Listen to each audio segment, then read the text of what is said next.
I have a problem. I bought this nice Creek Bank bait tank, the Pro 30. It's a 40-gallon bait tank, and it has a special water pump in it. It's not a bilge pump. It is made, or at least they claim that it's made to be able to run 24/7, which that is kind of a problem because it is a 12-volt pump, and I have it hooked up with this, this mess that I made to my starter battery. This goes into the console of my boat, into a fuse block that I made, or that I added myself. This boat did not come with a fuse block, so I ran a wire up to my console from my back battery compartment and hooked it into a fuse block. And then, obviously, I got the bait tank on the fuse block. I have my fish finder on the fuse block, and I've got a 12-volt and USB combo plug on here that I wired into it. That plug, the original one on the boat, actually got corroded and fell out. So I bought a new one. I put it in myself. I did not wire it to Excel's existing wires. I wired it to my fuse block. I also have two aerators. One aerator for this live well and an aerator for my big live well. Now, I've tried keeping like gizzard shad and thread fins in this live well with the aerators. They can't survive in it. You have to have a proper bait tank in order to have, gizzard shad and thread fins. And that one has been working great outside of one day I got lazy and I decided just to plug in my charger to my lead acid starter battery and left it running to that. And it drained it completely, which is not good for a lead acid battery. And this battery is approaching 2 years old now, which means, it's getting close to end of life. You get 2-3 years out of them. You could squeeze out 5 years out of it. But this we're not talking a lithium battery. It's a lead acid battery. And nowadays, lead acid batteries are more expensive than some of these lithium batteries. And I don't want to replace it. I want to get as much time out of my starter battery as possible, which means I need to move my wire from that battery to a lithium. Now, I do have a lithium back here. I have a 36-volt LiTime battery. I don't even know how you pronounce it properly. I'm pretty bad at mispronouncing company names, it seems. I do have a 36-volt one. I paid for it with a small discount with my own money.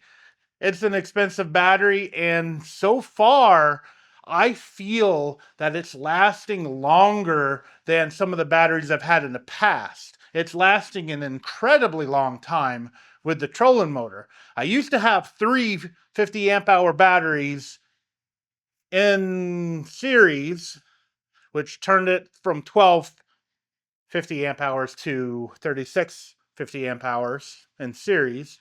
I hope I'm saying that right. I think parallel increases amperage, series increases voltage. And you need 36 volts for my Minn Kota Ultera. It needs the power. It needs a lot of power. And it's a 36 volt battery. I can't hook anything 12 volts to it, and it's not recommended to do that. Some people will take, the 3 batteries that you have in series and hook something to one of the batteries. A lot of times it's the Minn Kota puck.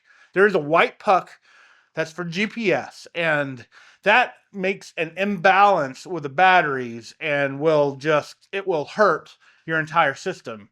You can't have anything other than a trolling motor on a trolling motor battery if it's a 24 volt or a 36 volt trolling motor. You can't.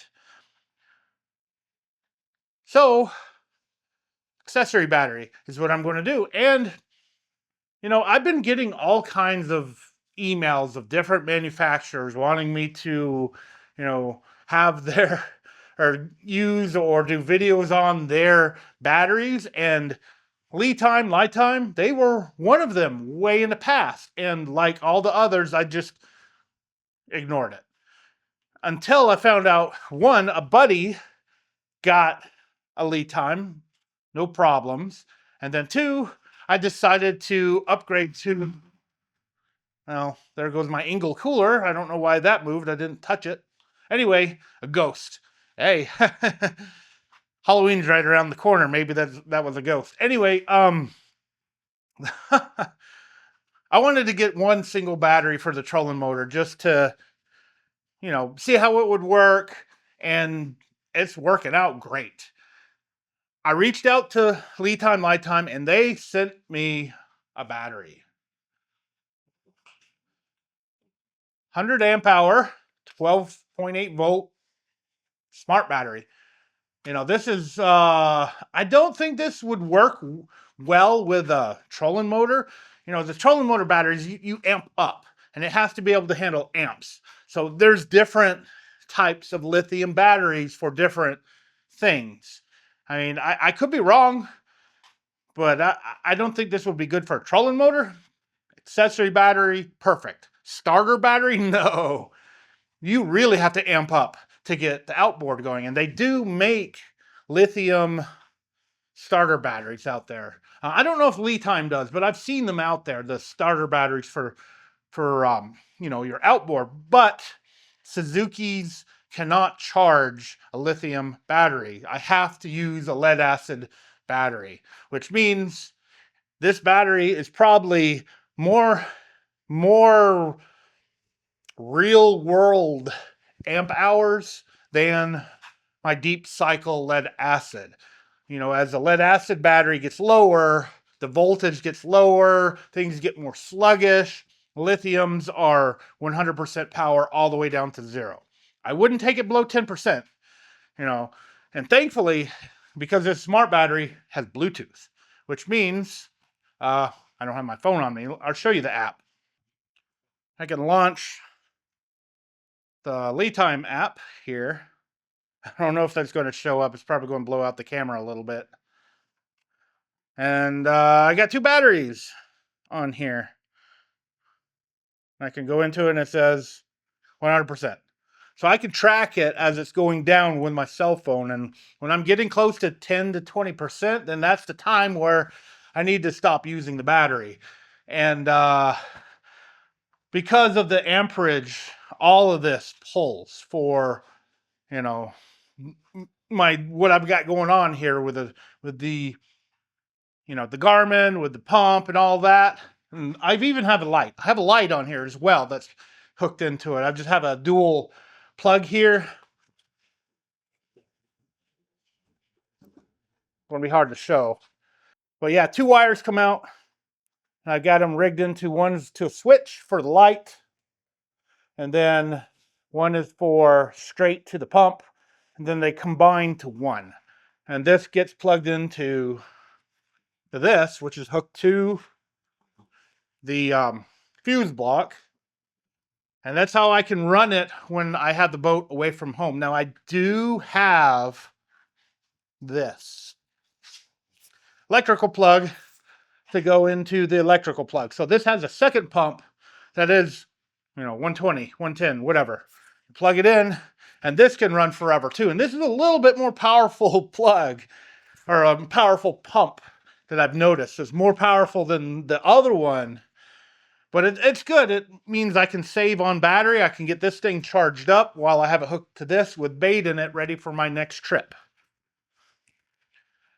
That's good to have the two pumps in there. And like I said, I was just lazy when I did it to the one. But if I'm ever decide to do something out of town or whatever, and I don't have access to electricity like that easily, I need a pump, or I need a battery this big or even bigger to continue on. So maybe someday I might get a second one and run these in parallel just to have 200 amp hour 12 volts or whatever. They also make, higher amp hour batteries too, which could have done with that, but I think 100 amp hours will be good enough unless I start doing really wild and crazy stuff. Now, I didn't do an unboxing of this, obviously, but they do give you, a couple of bolts to go in. So these are, what you put whatever on and then lock it down. Now I am going to put this in the back of the boat. Give you caps so you can see positive, negative, and keep it from you're supposed to have it strapped down, but if you don't have it strapped down, you don't want this touching even the aluminum. Jumping up and touching it, it will short it out. And they give you 2 washers. I don't know what these are for. Maybe it's to go on the bottom. I don't know. 2 extra washers. Why not? And it's really cool packaging. They started doing a little bit better packaging with their stuff. Probably because, a more popular brand is selling more stuff, so they're able to use some of those profits to, have a fancy little, plastic thing with your instructions and stuff in it that you can ignore, like I'm doing. I'm not even looking at that. But let's go ahead and get this in the boat, and I will show you my setup of the 36 volt as well. But yeah, now I won't be hurting my good battery, or at least my lead acid battery. I can get a little bit more life out of it, and then I just have to, eat the cost and replace it sometime in the future. While these will probably last a very long time. But stay tuned. Let's get this in the boat. All right, I hope my camera is focusing on me correctly. It was wanting to focus in on the multi-bar, so I guess we're going to get to see what happens here. Now, I've already removed my wires from my lead acid battery, which are right here. Now, I might have a fuse block on the wires, on that end, but I did put a fuse on this end as well. You want to make sure everything's fused properly.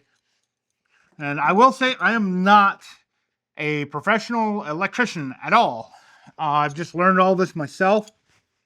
In high school, I was told the electronics course teacher was mean, so I went with graphic arts instead of, electronics. And that's, where I'm at today. But it's pretty easy. You got positive, you have negative when it comes to 12 volt and 36 volt. You see, there's my 38.4 volt, 50 amp hour LiTime battery right here. And you can see it does not fit in my trays. I've got 5 trays in here for batteries. And it doesn't fit, but I do have it strapped down. So it's shouldn't go anywhere. Famous last words. But you can see I put the tops on it too. This one should fit in here properly once I get some of these wires out of the way. And like I said earlier, this wire here is a marine wire that I myself, with a string, pulled to the front to put in, the breaker box. And all that mess is Excel. And they don't want any of their stuff on a separate battery. They want it all on the main battery for some reason. Which there's 2 wires coming from the outboard. There's the starter wire, and then there is like a computer wire that has to stay hot all the time, which is another thing that might be draining it. But I do have a charger on this. I keep it on a trickle charger all the time, because the outboard itself charges the battery, but it's a 12 volt. You need to have a trickle charger on it at all times, even if it's a lawnmower battery. It's recommended for a car battery if you're letting your car, truck, whatever sit for a long time. And yeah, you don't really have to do that with lithiums. I've heard that it can be bad, leaving them at 100%. I've been doing that, so I guess we'll find out if I burn out these batteries, leaving it at 100%. That's on me. What I do have, that charger right there, I don't even remember what amperage it is. It's a high amp charger to charge by LiTime themselves. It's their actual charger for the 36 volt. You got to have a specific one for the 36 volt. For the 12 volt, they probably recommend using their own. I'm just using a small charger for now until I can afford to buy one of their better chargers. And I just made sure that's rated for lithium, and it worked. It charged it up to 100%. But I don't even know. Hopefully I didn't void the warranty. I would look closely before buying one of these if you are required to use one of their chargers. Like I said, I used a low amp charger on this overnight, and it charged it up. So, to each their own on that one. Now, I'm going to put this in here. I guess I'll put the positive on this side. I don't think I have enough reach to put it up here. No, I got to actually put it in the boat before I can hook it up. And this is incredibly easy. You just put it in the boat, strap it down, hook it up. And it's lightweight to an extent. I mean, it is 100 amp hours are a little bit heavier lithiums, but it's not as heavy as a lead acid. Lead acid is really heavy. And these are 1/2 inch terminals. So I've got my red and orange is positive with the fuse. I think that's a 20 amp fuse I got on this one. So hopefully I won't go over 20 amps on the front stuff. If I add more stuff like lights and maybe a, live scope, all that. Oh yeah, I could put my pigtail for my charger on here too, but I'll do that later.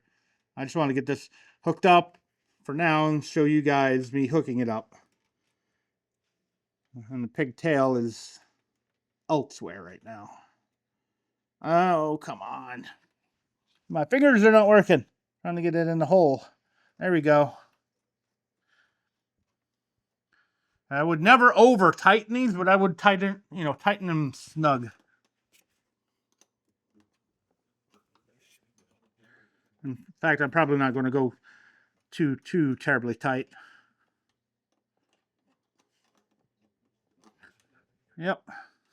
Could have put these down first before I put the wires on, so you get to see some of my mess ups. And I just put it in there and strap it down. It fits. Yep, it fits perfectly in my trays.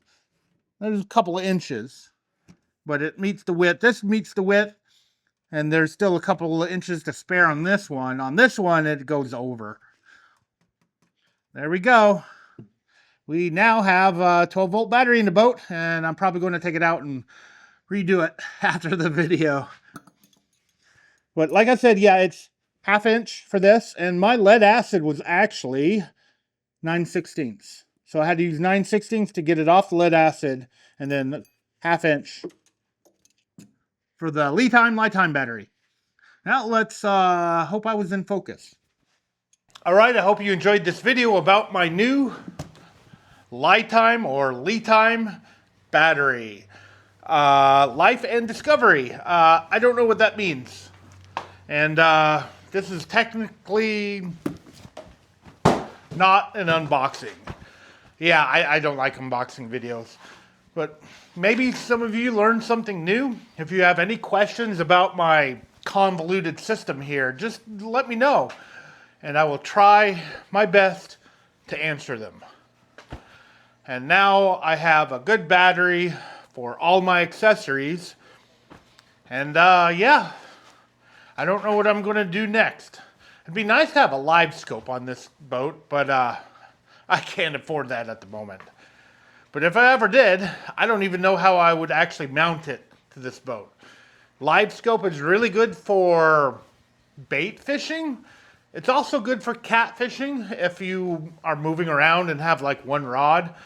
If you're stationary or if you're dragging, I don't think live scope would be that good. I don't know. I've never really used it for that. It would be interesting to see what happens if I did. But for now, this is it. Got me a good setup here. Now all I need to do is take the boat fishing for YouTube videos and for some of my guests, my clients. And if you want to check out my guide service, go to tnrvg.com. And there is one more thing I have to mention. They do have a promotion with LiTime. And let me look it up because I've already forgot the name of it. And who knows, I might win it, probably not. But they have something for people that are like doing stuff with their products. I forgot what it's called though. The Go Electric. And anybody can do it. So it's basically you just show them what project you're doing. Like me, my project is an accessory battery so I can use my bait tank, you know, without stressing my old lead acid battery, which in theory, depending on, you know, discounts, depending on, you know, everything, but for most of the time, like that lead acid battery is a higher price than lithium these days. And it's the Go Electric, and it's a $20,000 prize. September 5th through November 26th. And I mean, literally through the app, it's giving me like discounts. You can get, I think I just saw like a 10% discount, 5% discount, whatever. I know if you sign up for their, like their newsletter or whatever, or at least to their product, you get discounts from time to time. I don't actually have a discount code. I wish I did. And many of you know I have a bunch of discounts on various products that some of them does absolutely nothing for me. It's only for you guys. And I have a discounts page on my website. So check that out. But yeah, Go Electric. Maybe this will show up on the camera. Yeah. So that might be worth getting one of these batteries too. You know, they're affordable batteries now. They're no longer like $1,000 a battery. And, you know, if you have some really cool project, maybe you could win that little thing that they got going on. But anyway, as always, I want to thank you for taking your time out of your day to actually watch this video. I really, really appreciate it. And like I just said, I need to get this out on the water for you guys one of these days. I've been having trips. I've been having book trips, and I've had quite a few. I've already had 2 or 3 with this tank, and it's worked really good. And yeah, I just need to do one for you guys. I did a lot of striped bass fishing, and I do have a little bit of footage from that. That was complete chaos, and you'll find out why in the future video. And I did it with my boat, but I didn't go as far as what I did when I was in my buddy's boat, which I actually got to film a little bit on that. But the striped bass have been crazy lately. And it's actually been slowing down over time. And yes, I have delayed some of the footage and some of the pictures and stuff because we don't want I don't want 20 boats in that little bitty tiny area, because if a bunch of people knew that we caught 50 striped bass in 2 days about a week and a half ago, if I said it when it happened, we'd have 20 boats there and there would be a boat on the news. And I don't want a boat on the news for getting flipped at my local dam. So it's kind of a safety thing, I guess. And, you know, we don't need 20 boats in one area.